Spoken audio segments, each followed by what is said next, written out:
Welcome to another exciting episode of the Sports World with Patrik podcast. Today I'm incredibly excited to introduce our special guest, Fanni Garat-Gasparics, a true professional and powerhouse in the world of sports. Fanni has made significant contributions across multiple areas in the sport industry and journey has been nothing short of inspiring, whether it's her work with athletes, sports management of her passion or her passion for creating for creating more inclusive and diverse environments in sports.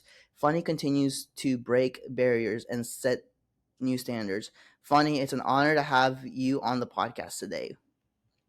First of all, I do have this question for you. So, how did you sort of first get involved in the sport itself, and what initially sparked your passion for it? Hi. So first of all, thank you for having me in your podcast. And yeah, I was 7 years old when I started to play hockey, but everything kind of started a little earlier. When I was 3 years old, we started to go in winter with my father and my mother, so with my family, to just skate. There was an open ice rink in Budapest, my hometown. So it was kind of like a family program, a hobby for us, because my parents thought that I should know how to skate, how to ride a bike, and how to swim. Like those three sports, let's say, were kind of basics for them. And so I really enjoyed doing that in winter, like going out and skate, and I had so much fun. And then my parents realized that I'm really, really energetic kid, so I couldn't really sit on my butt, like I wanted to always move and run, and I was running all over the apartment where we live. So I had so much energy that my parents kind of thought that I should do something with it. And when I started to go to elementary school, there was an advertisement on the wall in the school. There was a new hockey team in Budapest, and they wanted to invite kids to start and try the sport. So that's how I kind of ended up there. My parents took a look at this paper, and they were like, "Oh, this looks good. We could try that. We could go there and try." So we went there, and I tried. And at first, they were a little bit shocked because there weren't so many young girls. There were like maybe 30 boys and 5 girls on the ice, roughly. And then after that, they how they keep telling me that after the first practice, I ran to them and I told them I really enjoy this thing and I would like to come back here. So that's how they tell me, like, I really like that and I wanted to go back. And really soon they also fell in love with the sport, and they started to like that. The practices were really good, and all of us, all the kids, were having so much fun on the practice. So it was just nice to be there. And at the beginning, I didn't really have any goals with it. I just enjoyed what I'm doing. Yeah, it's interesting. Definitely when people are much younger, they're definitely more energetic. I can tell you that. Nowadays, I want to say the only thing I want to do when I get home from work is just take a nap. Or even like I go to a game and I'm like, "Yep, I'm taking a nap." I've taken naps at hockey games before by pure accident. But so obviously you've been all over the world. You played in Russia. You played in Hungary. You are currently playing in Sweden. You did play here in the United States with the PWHL in Ottawa. So, are there any like key moments in your career that helped you shape the professional you are today? Of course, there are actually tons of those key moments. So just to mention a few, I think like I have to start with the first 11 years when I grew up and I played with boys. That's how it all started. I played in a boys team, and until I grew up, until I turned 18, I played with boys, and that helped me a lot to be who I am today, because growing up we always had to do the same things, and on the practice off ice and on ice as well, what as the boys that did. So I think that helped me a lot. And I also think that being a pro helped me a lot, obviously, throughout the years. But just like turning a pro, um, it kind of changed everything. So after my career in Hungary, after I turned 18 and I actually graduated from high school, I got an opportunity to play professional ice hockey in Russia. So that's how I kind of switched from playing with boys to playing only with girls, so in a professional women's team. And so those 5 years in Russia made a huge impact on my hockey career. Those 5 years kind of were the years where I realized what kind of a player am I, and what are my biggest strengths on the ice and off the ice, and how can I be a leader, and all those things. I kind of started to learn about myself a lot, and my coaches and everyone there helped me a lot with that. And yeah, after that I moved back to Hungary, and I played there because I started to study and the University of Technology and Economics in Budapest. So those years also obviously made an impact, because I had to do sport and studies at the same time again.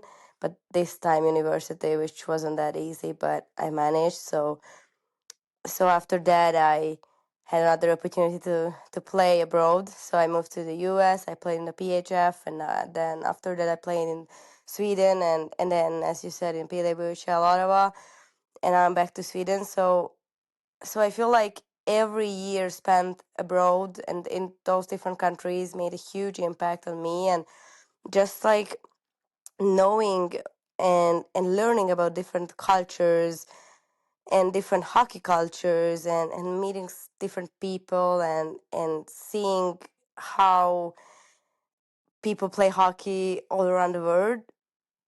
It's something I cannot even describe with words, how grateful I am for experiencing that. I mean, and of course, you've had a pretty long career now.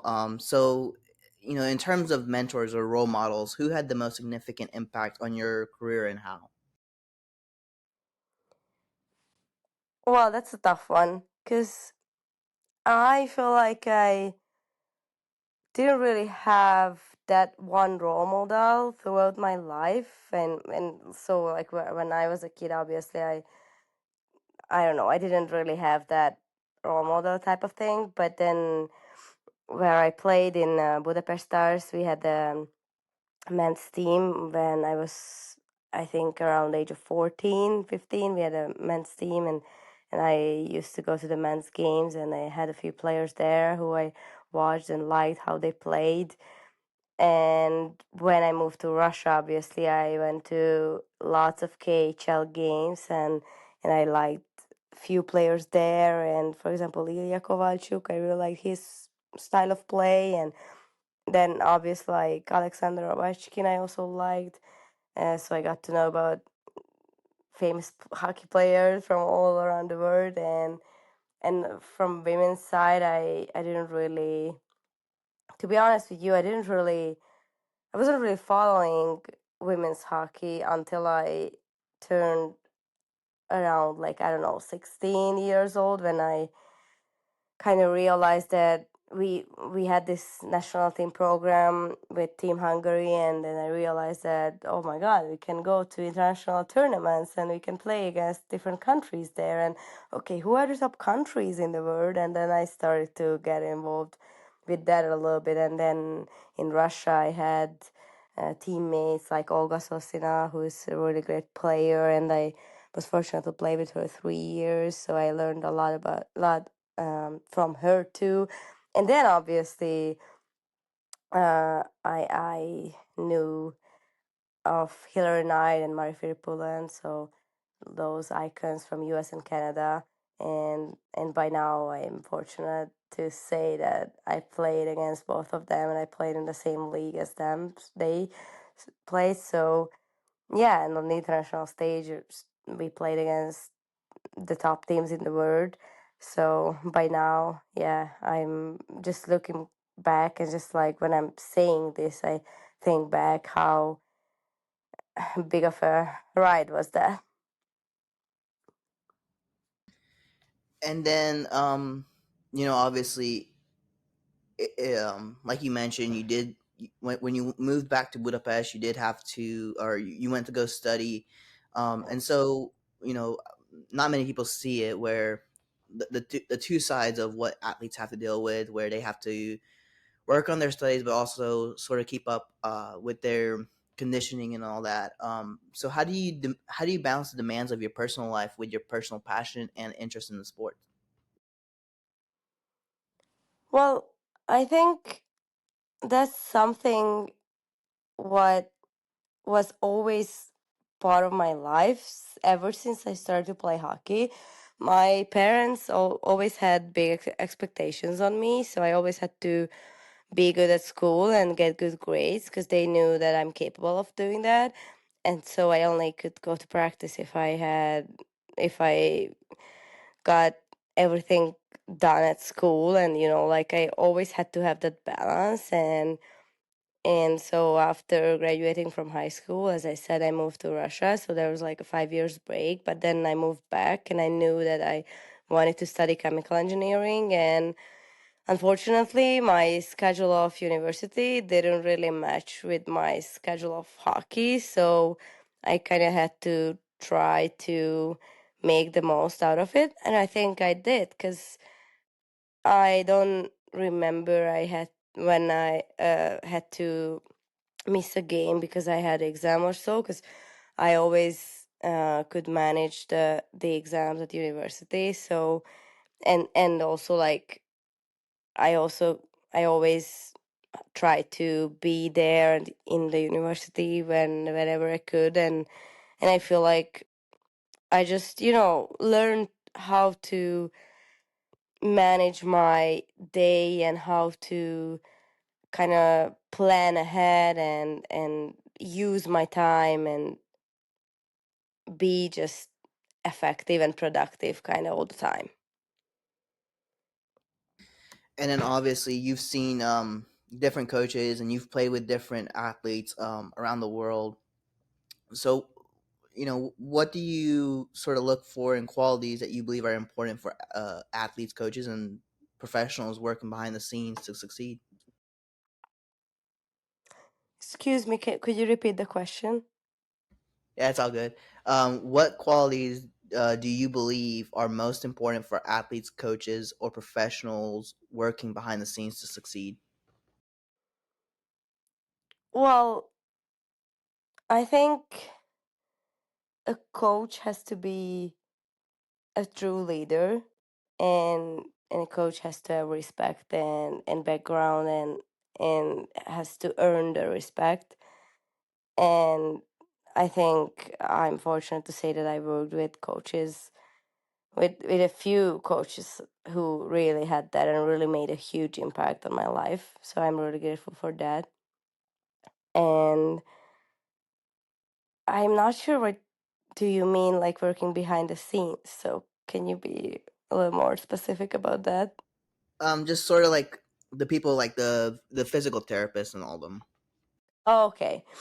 Okay, so yeah, obviously, like I think it's really important that athletes and pro athletes are recovered, and they have those resources. So I think a physical therapist is really important and can play a huge role. And I think it's important that players can turn to therapists and trust them, that if ever I tell a problem, they will help me right away, and they will try to get me in touch with a doctor and stuff like that. So I think obviously, like as you're a pro and as you like, I didn't want to say you age, but like obviously we are not getting younger. So but it's also important for the younger players. Like, you have to learn how to take care of your body and how to recover, and when you have back-to-back games, how to stretch, and what to do to be the best in your best shape on the next game. Also, I think nutrition is really important because we also learn how to eat and what to take and what extra vitamins and like food supplements can you take. And at the same time, like, I feel like so many people are working in the background, especially in a pro team. For example, last year in the PWHL, we had so many staff members and workers all around our team, and the team only can succeed if everybody does their work and everybody is a piece of the big puzzle. And when everybody does their work, then we as athletes only have to focus on performing and playing, and everything else is done for us. So it's a really great feeling. And then obviously, as you mentioned, when you were much younger, you had to play with the boys in Hungary. So as as a woman in sports, because I know there are very few leagues at the moment that have for kids growing up that have just purely a women's league for, or even a women's team to play. Um, what challenges have you faced that others might not be aware of, and how have you overcome them? Yeah, I think one of the biggest challenges I faced was when we were kids, and when I was better than a boy and I got more ice time than a boy, then sometimes, like, the parents of the boys got pretty jealous, and they kept telling their kid that, like, what does a girl do in the team, and like, it's not a sport for girls, and like, why is my kid, my son, playing less than this girl, and why do we even let girls play? And I faced like lots of um kind of like jealousy in that. But how did I overcome? Well, I always had my parents who told me that I only should focus on me and doing my work, and not even work. Like, back then, like, I was a kid, I didn't, like, I just loved playing hockey, and I had many friends on the team. Like, I really enjoyed going to the practice and to the games, and obviously I wanted to earn more ice time and trust, and I always had that. And I mean, not always, because obviously there were games when I didn't have much ice time, but like 95% of my career, I can say that I have had that, and I always worked pretty hard to earn the ice time and things like that. So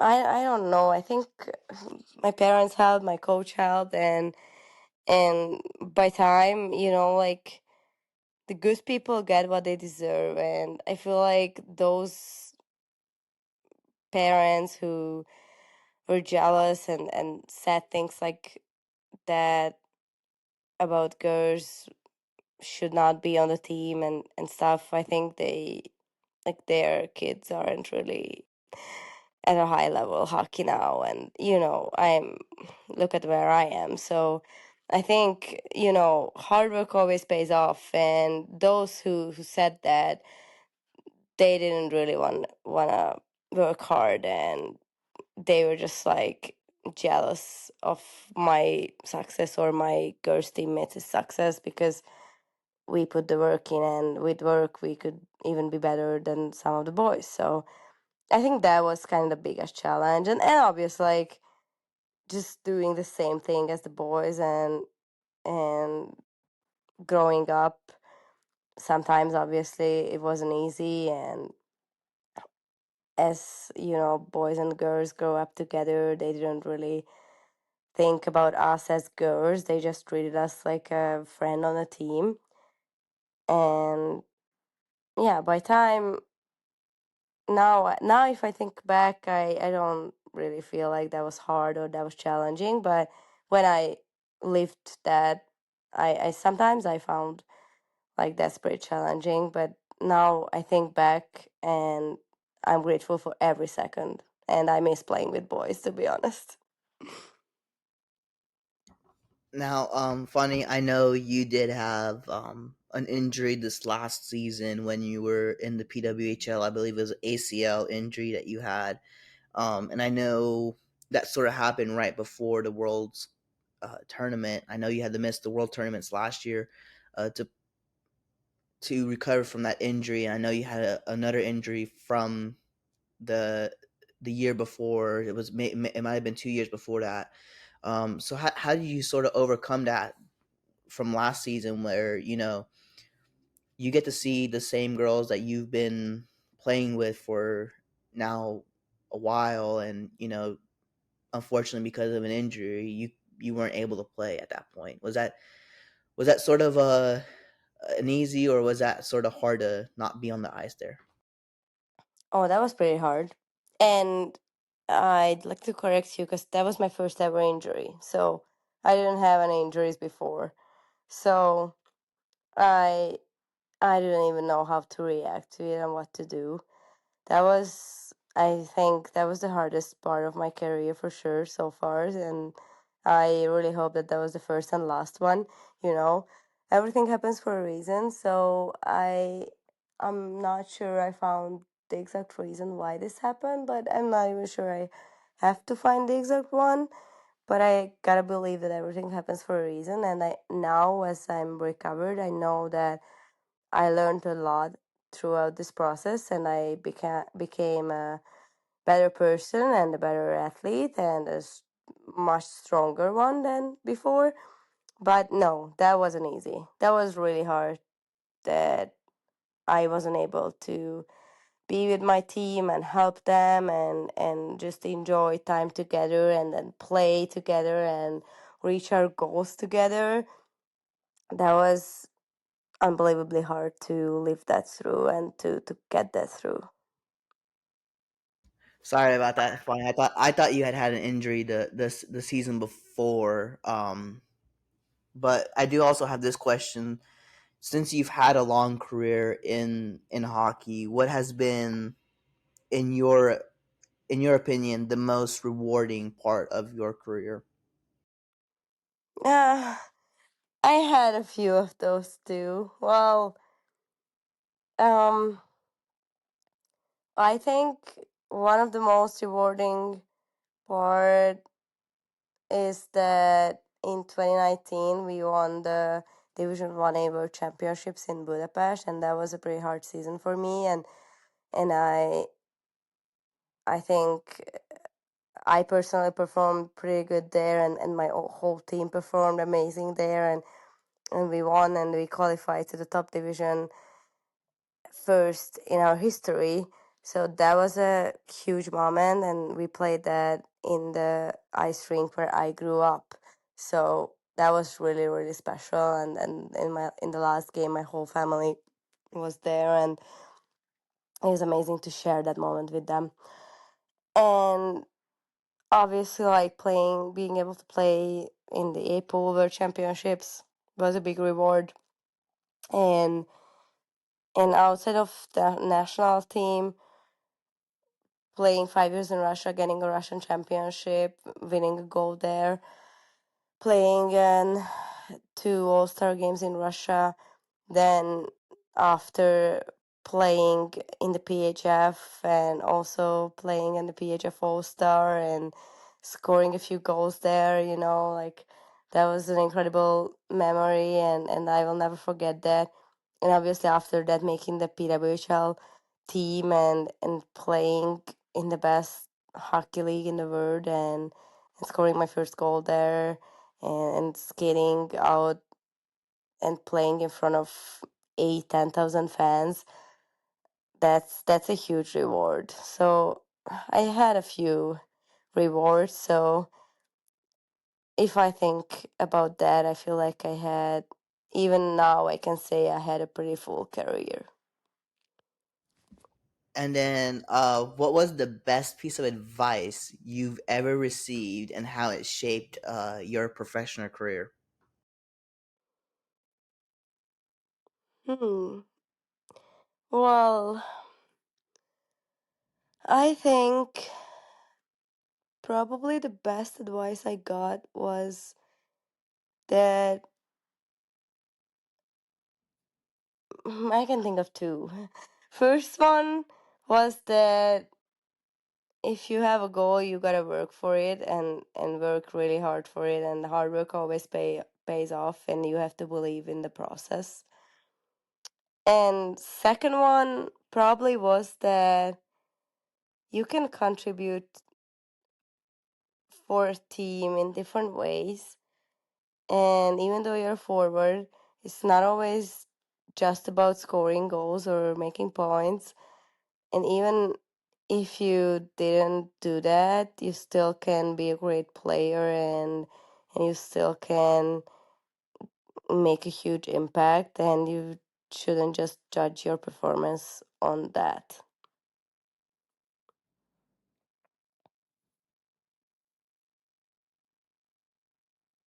And then, for any of like the young girls in Hungary who are looking to follow in your footsteps, what advice would you offer to them who want to be able to make it professionally and play on the national team there in Hungary? My advice would be that you should never stop. You should never stop working. You should never stop believing, because if you set a goal for yourself, you will always find a way to achieve that. And obviously, there are different aspects like financially, and like how could you move to a different country, for example, and leave your family and stuff like that. But if you really want to do something, you can make it work and you can achieve it with hard work, and never stop believing in the process, and at the same time enjoy the journey, because sometimes when you reach your goal, that's amazing, but when you look back, you will also, or even more, you will remember the journey and how you got there, and how rich it made you to get there, and how many memories you made, and how big of an impact it had in your life that you made this goal happen. And at the end, obviously, it will be really great to say that you reached your goal, but throughout the process, how much you learned, how did you grow as a person and a player, that will be the thing what will mostly be remembered.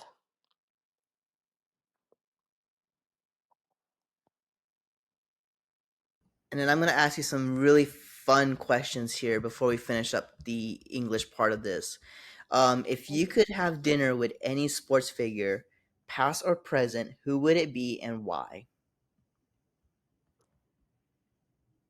Um, Probably Alexander Ovechkin, because he's an idol. He's great and unbelievable on the ice, and he's also Russian, so I could speak to him. And then, what sport besides hockey do you enjoy watching the most, and what attracts you to it?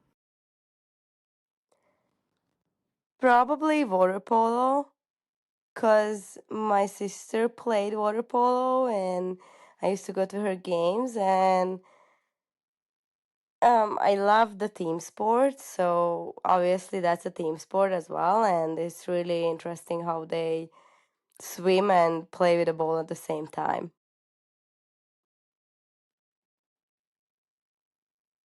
And then, do you have any superstitions, before games or even on the day of the game day that you sort of follow routinely?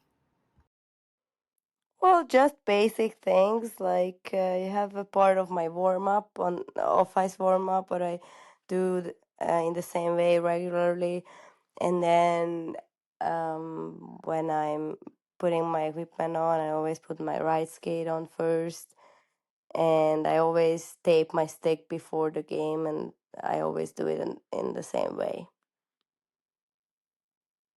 So that's gonna end it for the English part of it. Um, and so now we're gonna switch over to the Hungarian part.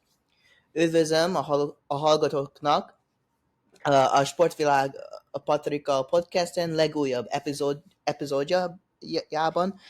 Ma rendkívül igazgatott vagyok, hogy bemutatom a vendégünket, a Garat-Gasparics Fannit, aki igazi szakember és érőmű a sportvilágban. Fanni jelentős hozzájárulásokat tett a sportipar több területén, és az ő pályafutásán valóban inspiráló. Legyen szó sportolók támogatásáról, sportmendezéséről, vagy a sportvilág inkluzívában és a sok színűben tehet tett érő feszítéséről.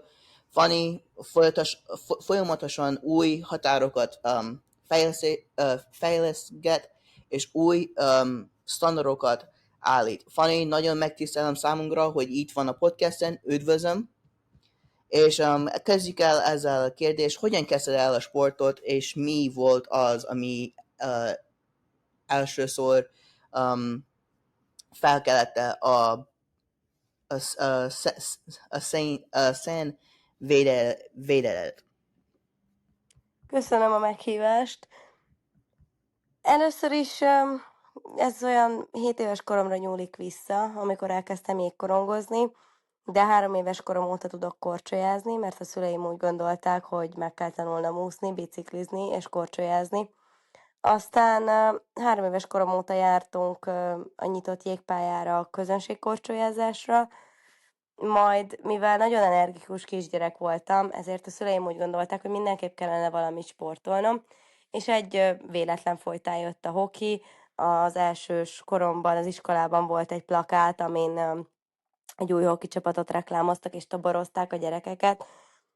Ennek hatására mentünk el egy edzésre, és megnéztük, és annyira megtetszett, hogy azt mondtam a szüleimnek, hogy én itt nagyon jól éreztem magam, és ide még jöjjünk vissza. És aztán rövid idő után nekik is nagyon megtetszett, és ott ragadtunk, és azóta is szerelem ez a sport mindannyiunknak. Melyik voltak azok a kulcs fontosságuk pillanatok a karrierben, melyekkel hozzájárultál ahhoz, hogy ma ott tartsz, ahol vagy? Nagyon sok ilyen volt. Az egész, ahogy elkezdtem, az edzőm, akivel dolgoztam, Maszlov Dmitri, akivel elkezdtem dolgozni, és aki gyakorlatilag felnevet, és az összes alapot megtanította nekem a hokiról, az, hogy fiúkkal játszottam 18 éves koromig, és ugyanazt a rutint kellett csinálnom, ugyanazokat az edzéseket, és mindent ugyanúgy, ahogy ők, fel kellett venni velük a versenyt. Aztán az, hogy 18 éves koromban profinak álltam Oroszországban, ahol 5 évet töltöttem, azok az évek rengeteget formáltak rajtam, és talán ott jöttem rá, hogy mik az én igazi erősségeim a jégen, és milyen hoki játékos is vagyok én, és hogy tudok vezetővé válni. Majd természetesen a további évek is sokat formáltak rajtam. Kiemelném az amerikai évemet a PHF-ben, majd a tavalyi PVHL-es szezonomat is, amik során megismerhettem az észak-amerikai hoki kultúrát. Ezen kívül pedig Svédországban vagyok most is, és már korábban is voltam itt. Tehát ez a sokféle hoki kultúra megismerése, ez mindenképp rengeteget formált rajtam.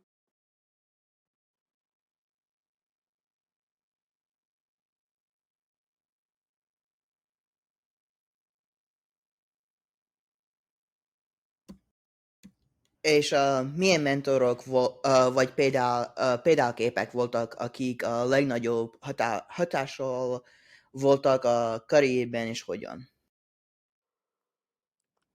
Érdekes, mert nem volt igazán olyan egyszemélyű példaképem soha, akire egyként tekintet néztem föl, és őt akartam követni, és olyan lenni, mint ő. Ilyen nem volt nekem.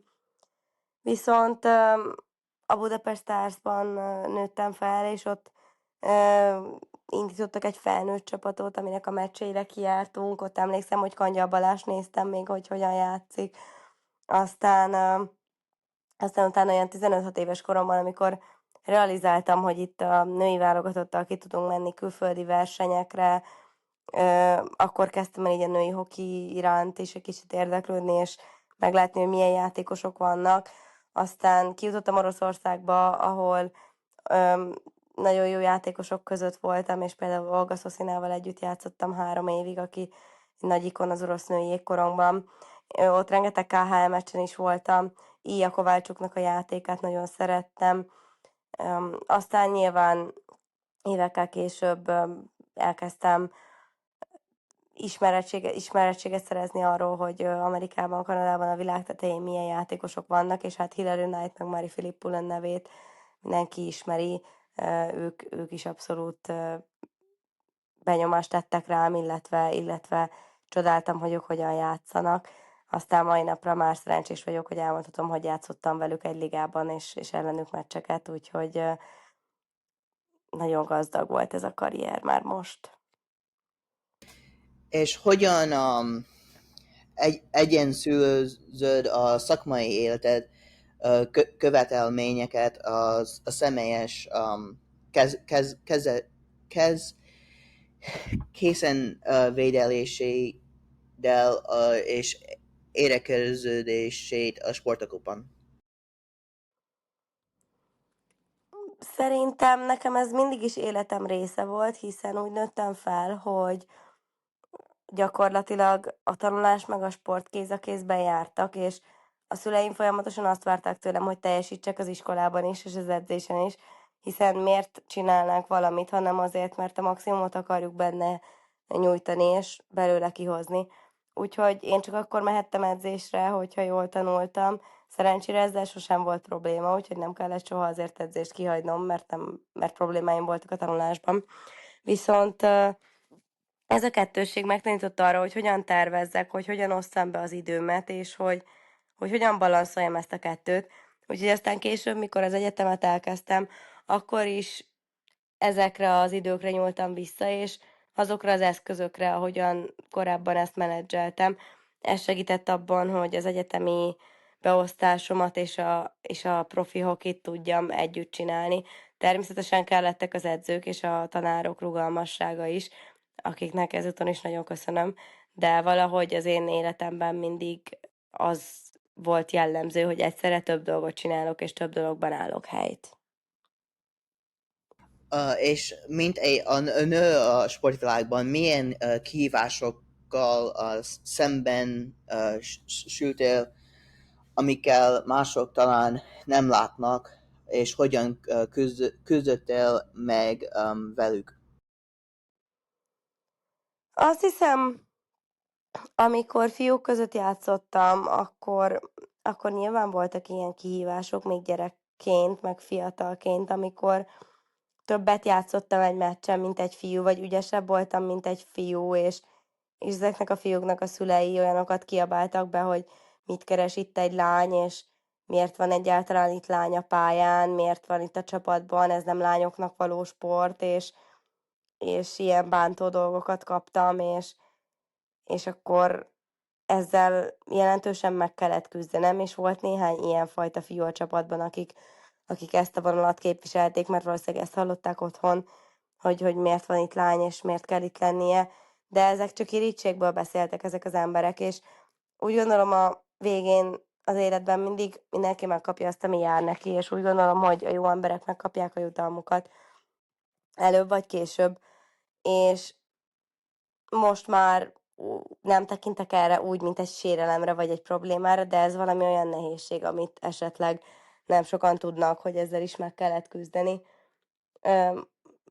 Igazából nem gondolom most már, hogy olyan sok nehézség volt, mert valahogy nekem mindig jól alakultak a dolgaim, nyilván nagyon sokat tettem is érte, de persze voltak nehézségek, de az nem olyan volt, ami különösen csak a lány volt, mi voltam miatt. Az inkább ez az időszak, amikor a fiúk között játszottam.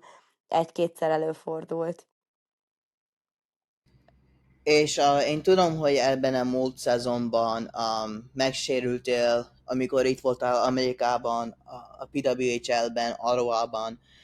Szóval, tudod, uh, játszottál, és a magyar válogattal játszolsz minden egyes évben, és szóval az könnyű volt, vagy nehéz volt, ahogy, mert nem voltál jégen ebben a múlt szezonban, amikor a magyar válogatott játszott Ausztriában, Osztrákban.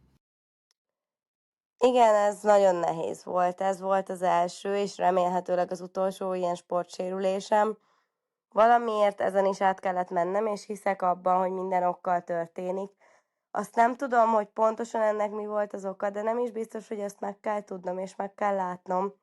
Viszont azt gondolom, hogy nagyon sokat tanultam ebből a folyamatból, és sokkal több lettem tőle, mind emberileg, mind szakmailag, mindenhogyan, és nagyon sok felismerést tettem, és sokkal erősebben állok itt most. Viszont nagyon nehéz volt azt elfogadni, hogy nem lehetek ott, nem játszhatok a csapattal, nem edzhetek, nem dolgozhatok, nem csinálhatom azt, amit szeretek. Ez nagyon-nagyon nehéz volt, és ezen át kellett menni, és ez nem volt mindig könnyű, és ez nem volt fenékig tejfel, hanem ez egy kőkemény folyamat volt. Természetesen nagyon örültem a lányok sikerének, és ugyanakkor vágyakoztam oda, hogy én is részese legyek, és én is együtt éljem át ezt velük.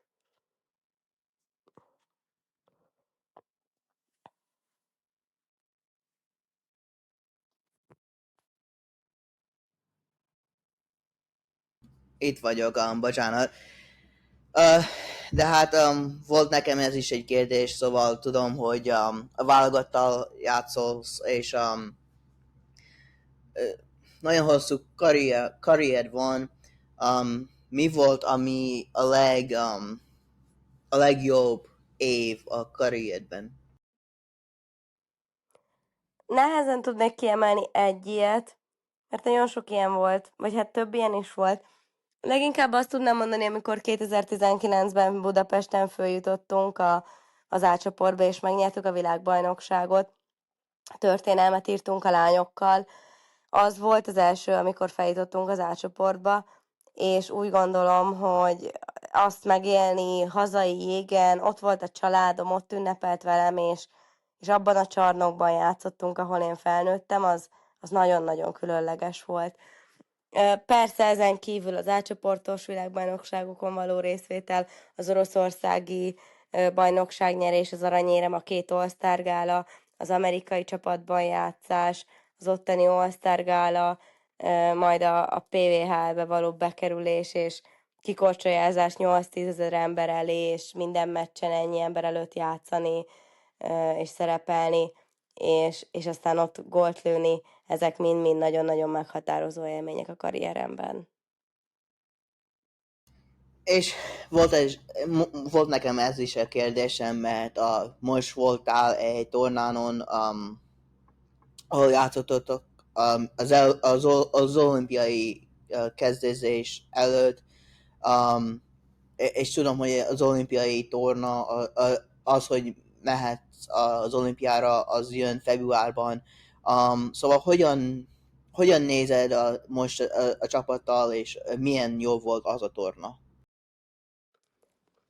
Azt gondolom, egy jó tornán vagyunk túl, egy jó felkészülés volt nekünk az olimpiai kvalifikáció előtt, talán az utolsó főpróba.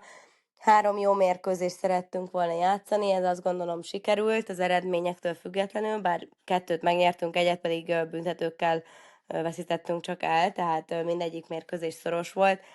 Úgy gondolom, hogy a csapat együtt van, Van egy-két sérültünk még, akikre várunk, hogy visszatérjenek, de bízom benne, hogy februárban mindenki hadra fogható lesz, és a lehető legjobb és legerősebb keretünkkel, a legjobb csapategységgel tudunk majd kiállni, hiszen mindannyiunknak ez az egy célja van, hogy kivívjuk az olimpiai részvételt. És a magyar lányok, akik tudod, akarnak játszani a magyar jégkorong válogatottnak, mit tanácsolnál nekik az, ha szeretnék ők járni és belépni a Magyar Jégkorong Szövetségnek a csapatján? Azt gondolom, azt tanácsolnám, hogy soha ne adják fel, soha ne álljanak meg a munkában, és soha ne veszítsék el a hitüket, hiszen ha kitűzöl egy célt, akkor azt el tudod érni. Persze nagyon sok tényezőből áll ez az egész, de úgy gondolom, hogy ha van egy célod, akkor azért bizony áldozatokat kell hozni, bizony nem lesz mindig könnyű, de el tudod érni, ha elég keményen dolgozol érte. És a másik pedig, hogy soha ne feledjük el, hogy milyen az odavezető út, és értékeljük azt, amink van, és legyünk hálásak, hiszen sokszor, amikor elérsz a célodhoz, az egy nagyon-nagyon jó érzés, de nem mindig arra az egy pillanatra gondolsz, amikor elértél oda, hanem az egész utazásra, ahogyan odaértél, amilyen akadályokon átmentél, amivel több lettél és gazdagodtál ennek az útnak a során, és soha ne feledkezzünk bele annyira a munkába, hogy ne értékelnénk azt, amink van, és ne adnánk hálát minden nap azért, ami körülvesz minket, és amiben részünk lehet.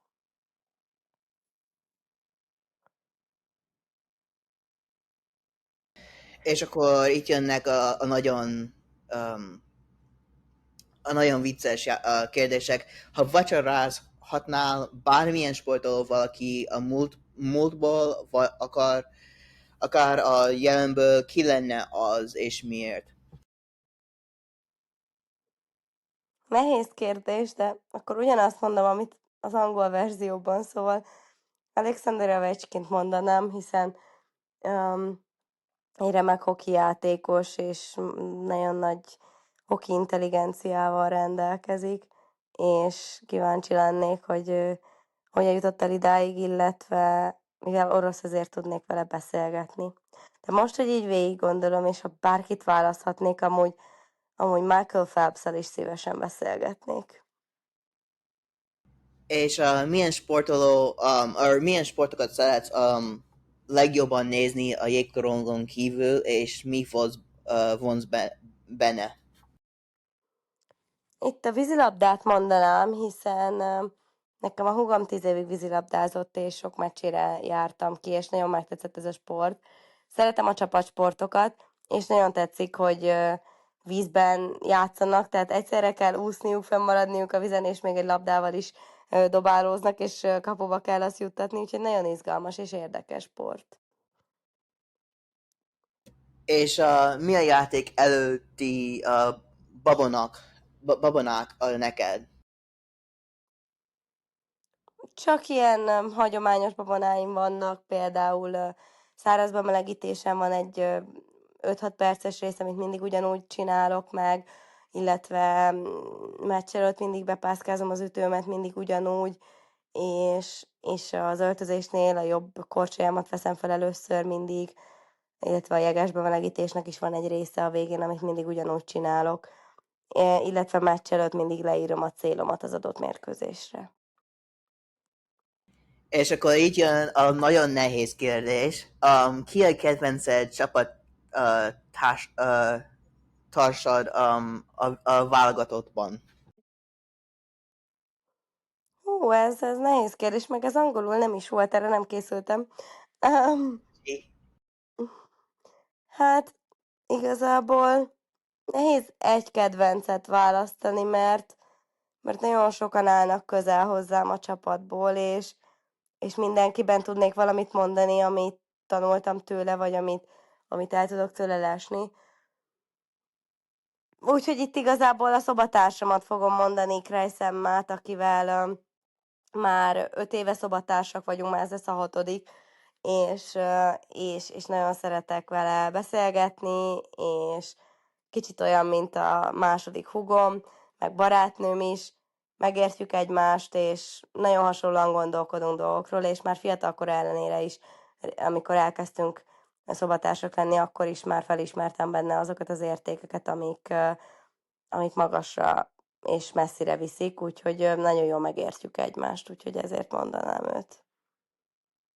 És akkor ezt elfelejtettem megkérdezni angolul, de hát neked, tudod, a karrierben hosszú volt. A, ki volt az az ember, a, ki nagyon nagyra néztél fel, vagy nem néztél fel, hanem adta meg a sok tudományot, az, hogy jégkorongot karrierben jól legyél. Itt megint csak a legelső edzőmet tudnám mondani, Maszlov Dmitrit, aki az összes alapot megtanította nekem, és mindig hitt bennem, és néha sokszor nagyon kemény volt velem, és kemény kritikákat kaptam, de mégis ez vitt előre, és mégis ő tanított meg tényleg rengeteg mindenre, a legtöbb mindenre a hokiban. Aztán igazából az összes edzőmet mondhatnám, akikkel dolgoztam, mert mindenkitől tanultam valamit, de ezen kívül még a válogatott edzőm, Pet Cortina az, aki már 5 éve dolgozik velünk, és nagyon sok mindent tanított, és emberileg, meg szakmailag is nagyon sokat köszönhetek neki, és nagyon nagy benyomást tett rám így az egész karrierem során, szóval igazából ők ketten, akik szerintem a legtöbbet tettek hozzám, mint ember és mint hokijátékos. És mi a legnagyobb céled a karrierben, mielőtt végre jön a karriered? Egyértelműen a legnagyobb célom az, hogy kijussunk a magyar válogatottal az olimpiára, és az olimpián részt vehessek. Köszönöm, Fanni, hogy jöttél ma a podcasten. Nagyon rendkívül, hogy jöttél. Nagyon, nagyon jót adtál azok a hallgatóknak, akik itt Amerikában, és akik Magyarországon hallgatnak erre a podcastre. Köszönöm szépen én is a meghívást, és hogy itt lehettem.